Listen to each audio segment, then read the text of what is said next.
So there we are. Hello, Stephen. Alex, So happy to have you on the platform. good to be here. I'm very thrilled to have you here. It's and especially also in taking into account the time differences and finding the right spot for both of us to conduct this interview.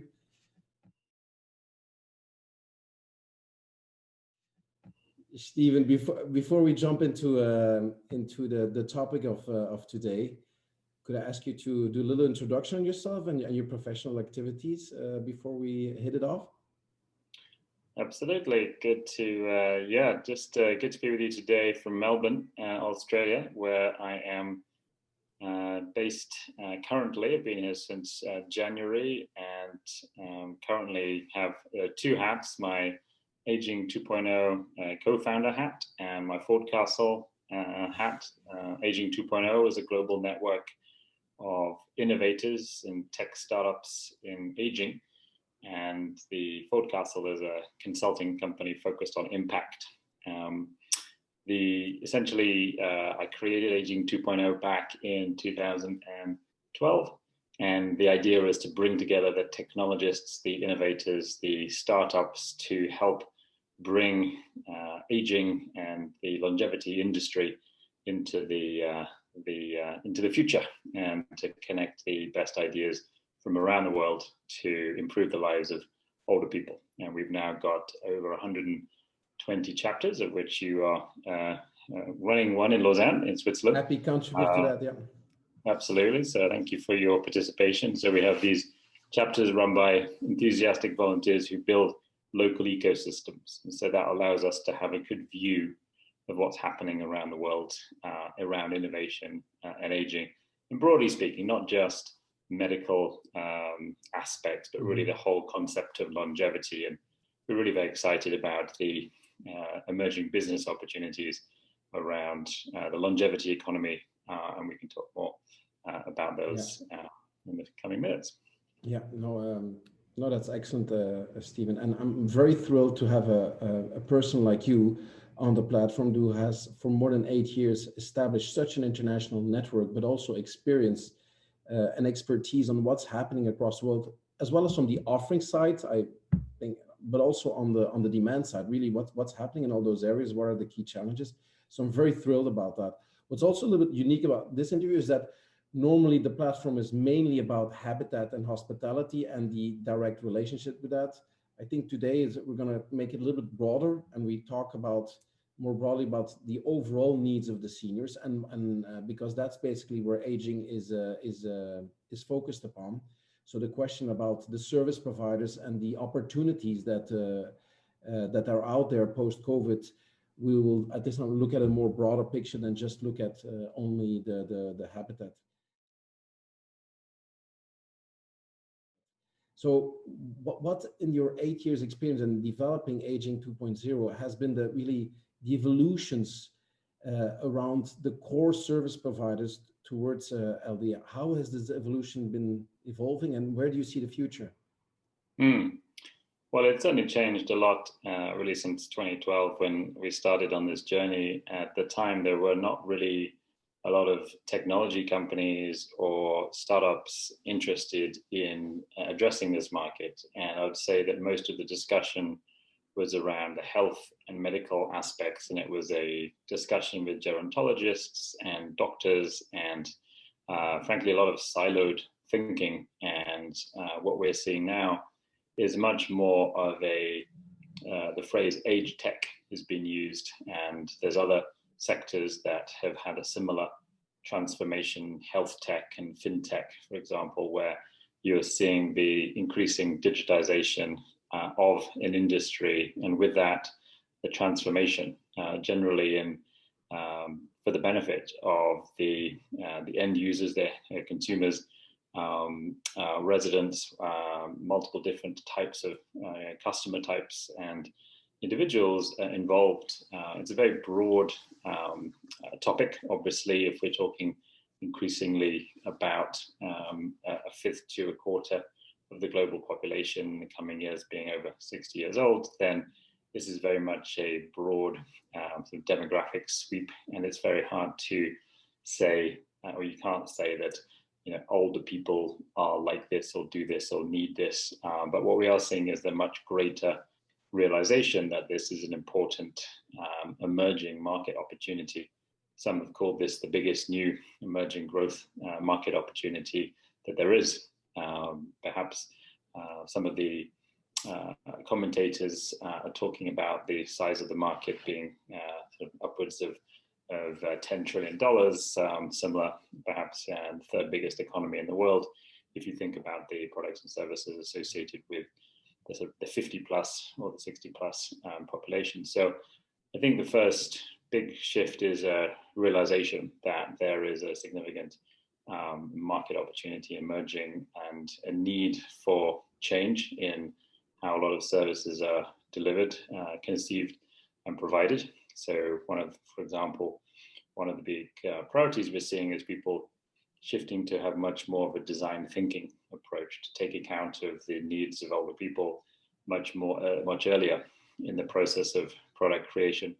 And so we're seeing companies like a partner of ours, Procter & Gamble, spending a lot of time doing research into the emerging needs and thinking about how they could be different. So, for example, they're doing a big active aging, which is the phrase they use, research into specific issues such as skin health and falls in the showers and different kinds of specific case-specific elements that they get from the research to understand the needs of older people. So there is a nuance that we're seeing and a more sophistication in marketing and research positioning in the space.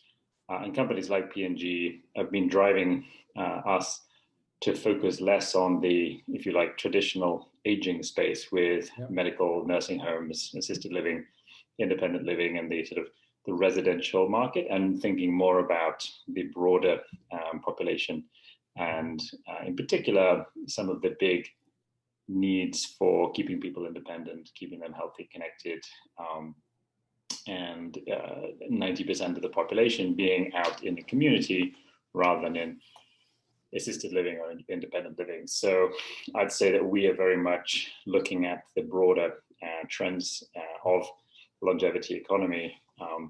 And I'd say one of the biggest things that we're seeing over the last few years, which has accelerated by COVID, has been an understanding of the loneliness and engagement trend and the important, or the crisis we're seeing, frankly, with an epidemic of loneliness. And now the fact that it is reaching many people because of lockdowns throughout the world.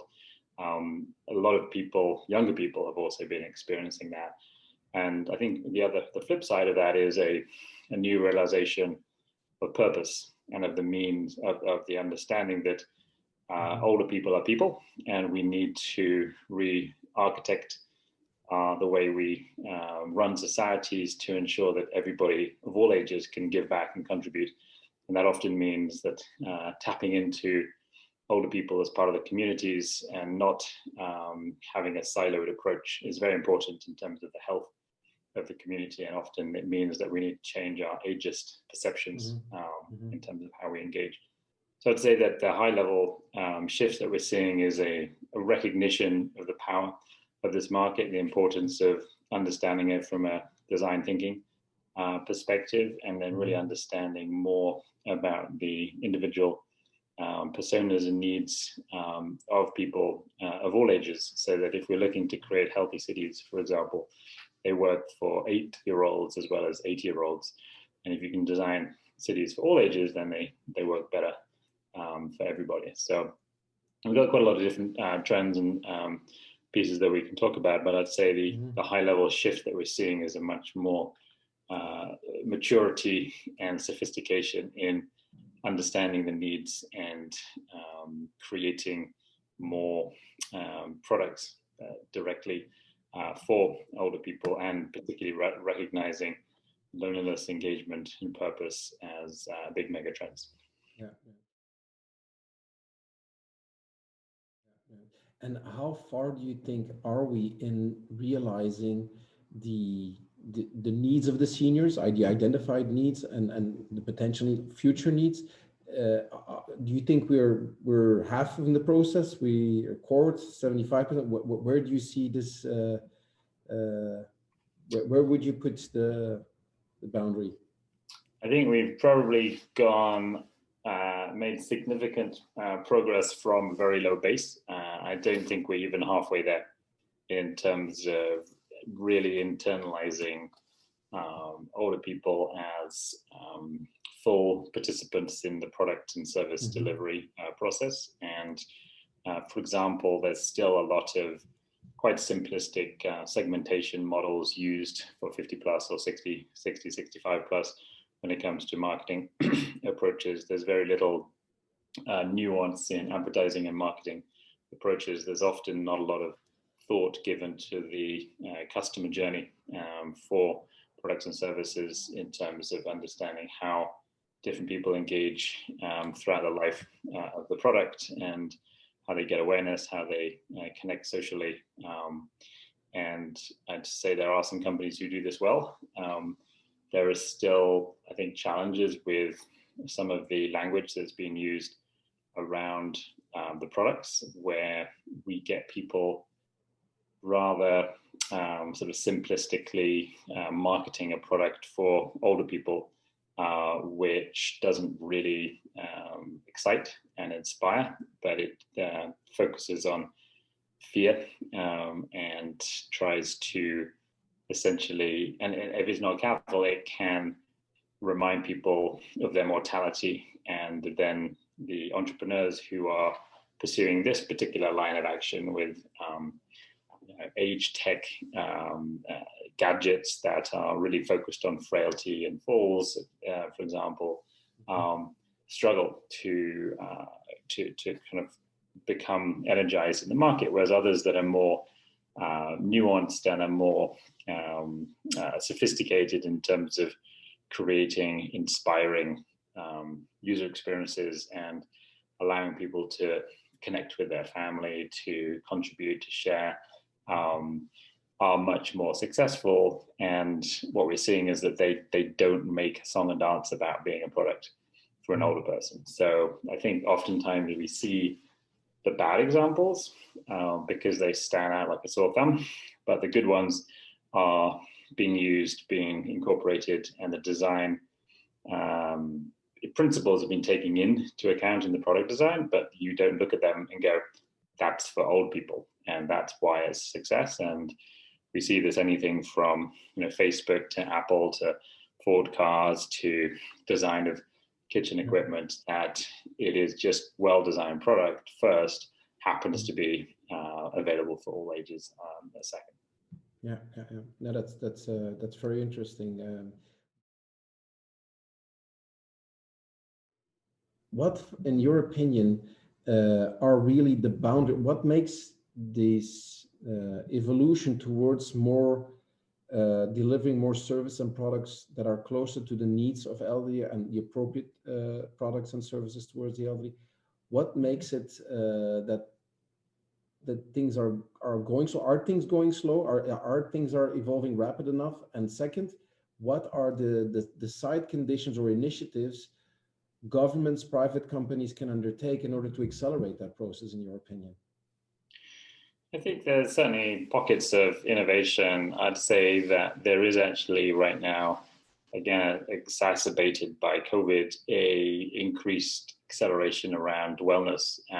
Broadly speaking, for example, organizations that are proactive and leaning in with wellness benefits as ways to sort of rebrand themselves. For example, there is on a housing and a habitat piece, more wellness focused approaches where people are designing wellness into every day. There is an assumption that it's not about clinical services and medical care, but about thinking more holistically, using the social determinants of health language. For example, we're seeing a lot of awareness around the benefits of nature, the biophilia, access to nature, access to integrated local services. So you don't have organizations that are disconnected and in the suburbs, but you have them individuals brought into the center of the town, or the sort of porous boundaries between them and the rest of the city, or the rest of the town. We're seeing innovations around food and nutrition, where we're seeing much easier and more widespread personalization of food, and ability of people to have high quality, nutritious, healthy, environmental food served to them, with uptake of things like HelloFresh, where you buy almost pre-prepared food, and you do that last bit yourself. There's still probably room for uptake when it comes to things like mobile app usage for on-demand, food delivery, Uber Eats, etc. Still skews younger, but the idea that anybody can get a healthy food quickly, accessibly from their phone, I think we're seeing uptake quite significantly. We're seeing quite a lot of interest around different business models around housing and home sharing. So, for example, Silvernest and Nestle and a few other startups who are allowing older people to share their homes with others and get paid for it, so improve their social connection, as well as getting additional income. We're seeing quite a lot of new ideas around mobility, a couple of self-driving car startups that are focused specifically on older people and recognizing the specific needs that older people have to stay connected, especially if they're living in rural areas. In the States, up to 2/3 of people over 60 are living without access to public transport, and it's lower in Europe, but that does require cars to be the last mile transport delivery, whereas it's probably easier in Europe that we can rely on better integrated public transport and trains and trams and services.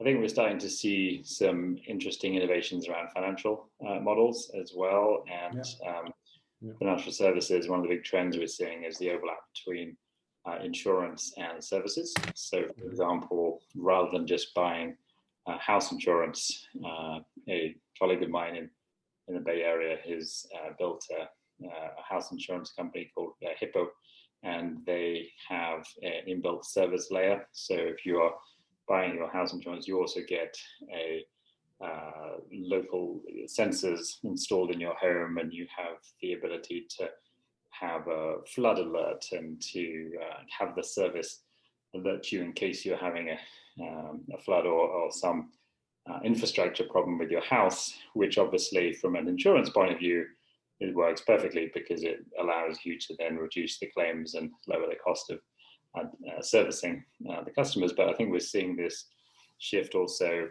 emerge in some areas. We're seeing a couple of new models around pension schemes. There's a company that's just joined Aging 2 called the Tontine Trust, which is creating a new model of pension where it's all mobile and accessible, and it provides increasing returns as you get older.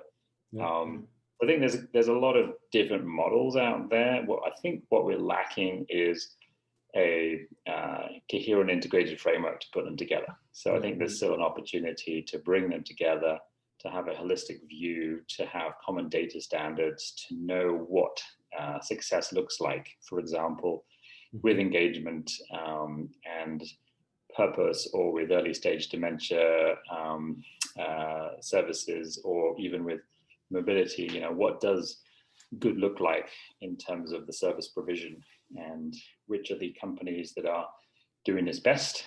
So that's one of the things that we're trying to do with Aging 2.0, is to create a global platform to share best practices and to document data. So if you think that you've got a particularly innovative solution that can reduce falls or can allow people to have their personalized nutrition needs met more cheaply and efficiently than the alternative, then we will be able to share those case studies, have a set of taxonomies and metrics about good results, and then allow those different service providers who are looking for innovators out there to find more effectively what is otherwise a very confusing mass of many services out there. So this is where I think shows like this are helpful to bring different pieces together and share best practices. Yeah, and that actually brings me, that's very interesting. It brings me actually to the next question.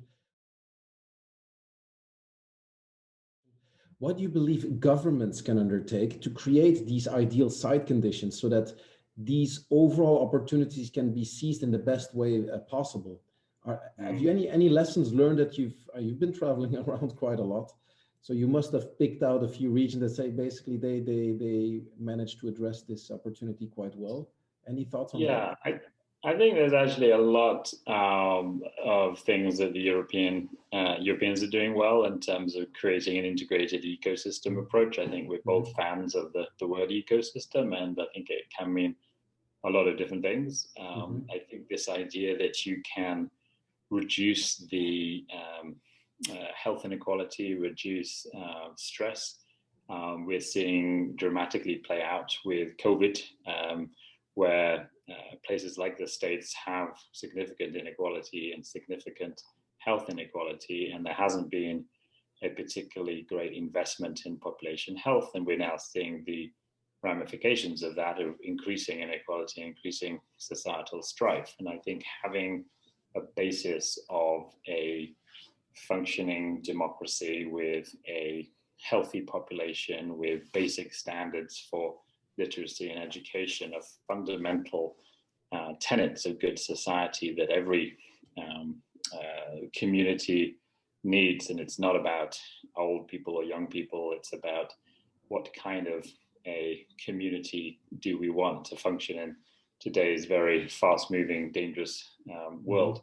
I think there is then a real opportunity for local, a shift to local power. There's a book that I'm rereading called New Localism, which is talking about how an increase in local power can help counteract the dysfunctional federal politics.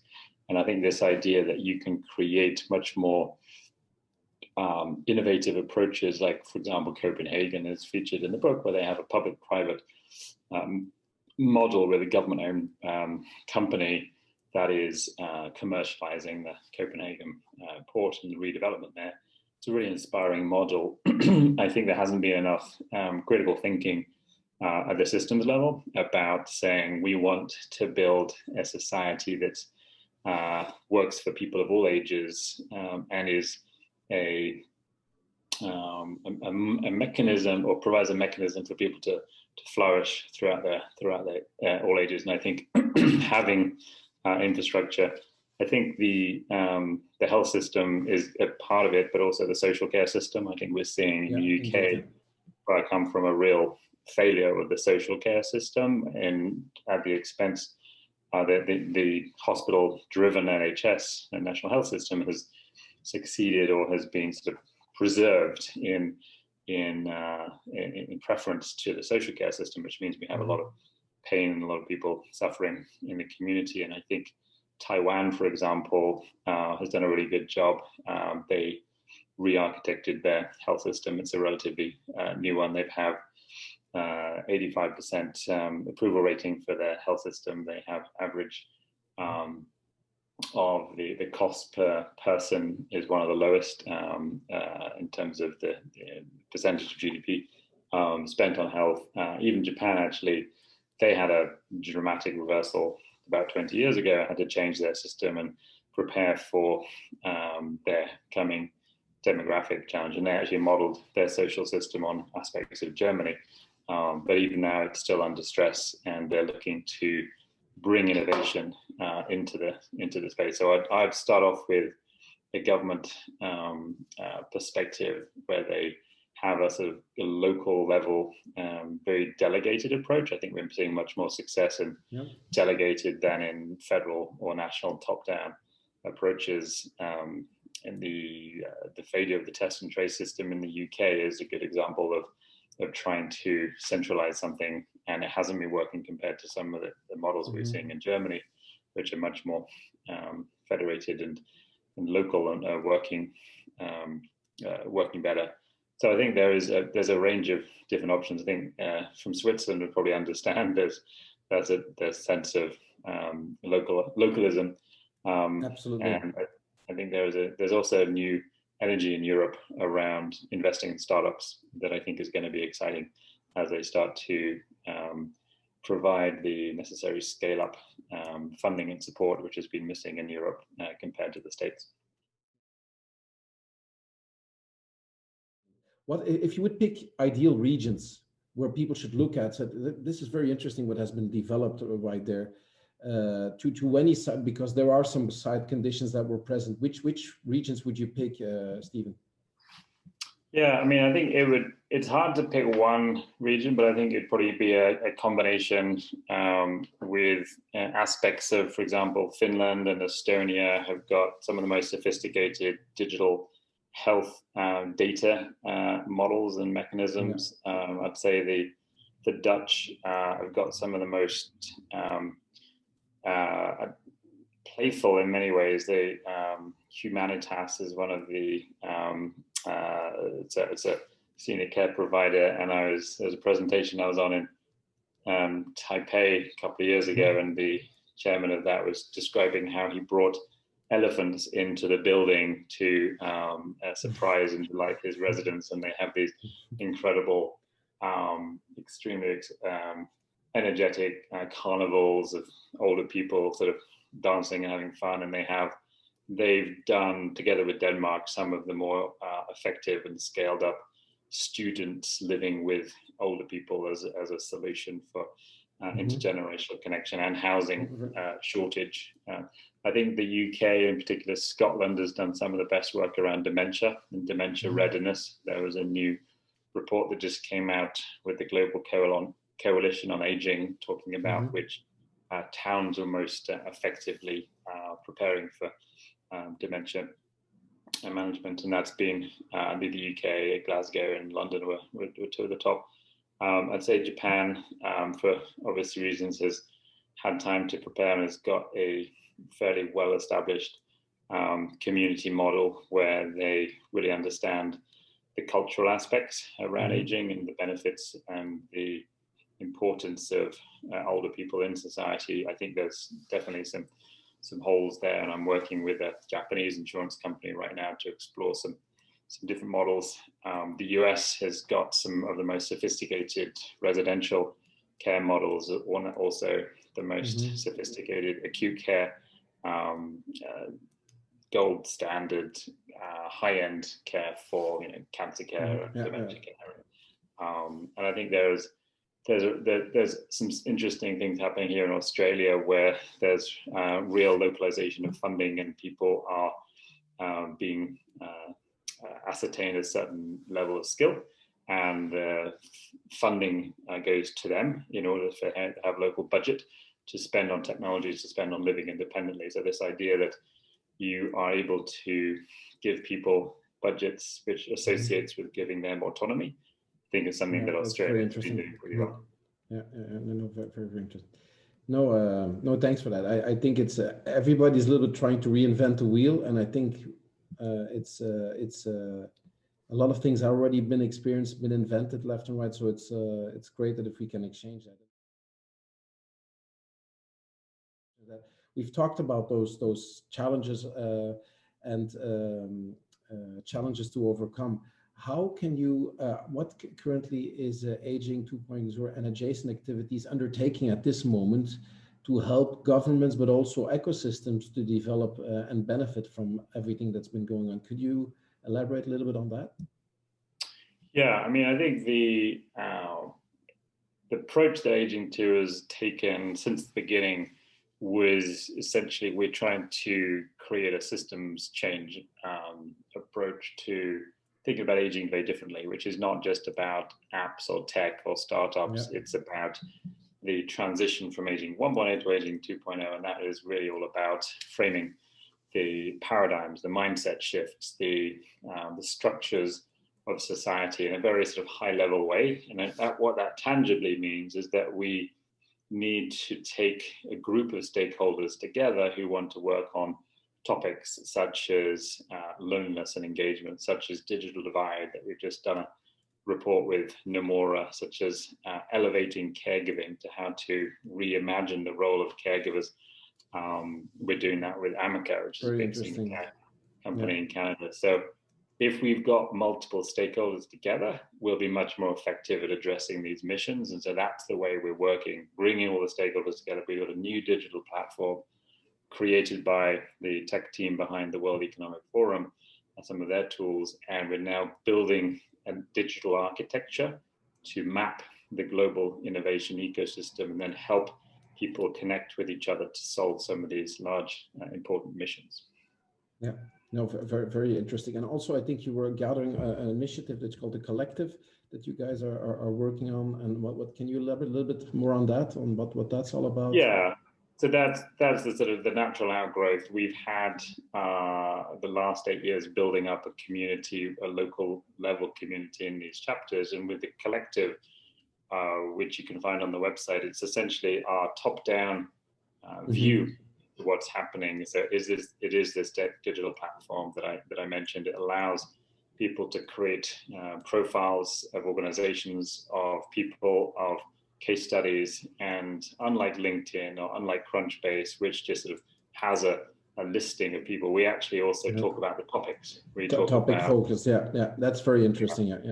So that people can, and whatever industry, whatever, can immediately adhere to specific or topics that they are sensitive to, or where they can contribute, or wants to simply learn from it. They can then connect towards the Collective, towards that topic, and work with other. No, very interesting. No, that's a very interesting initiative. I am very much excited to dig into that further, but that will be for next occasion. Before closing, is that obviously we have a Aging 2.0 joint event happening on the 13th of November. So, which by the time this video will have been published, also this event, this video will be also on our platform.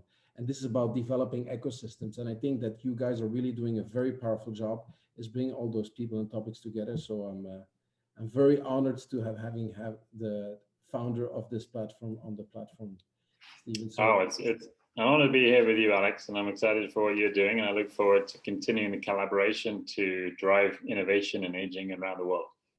Likewise, Stephen. And I would say I wish you a good end of the day. For me, it's the start of the day, and I look for reconnecting soon. That sounds good. Okay. Have a good one. Bye-bye, Stephen.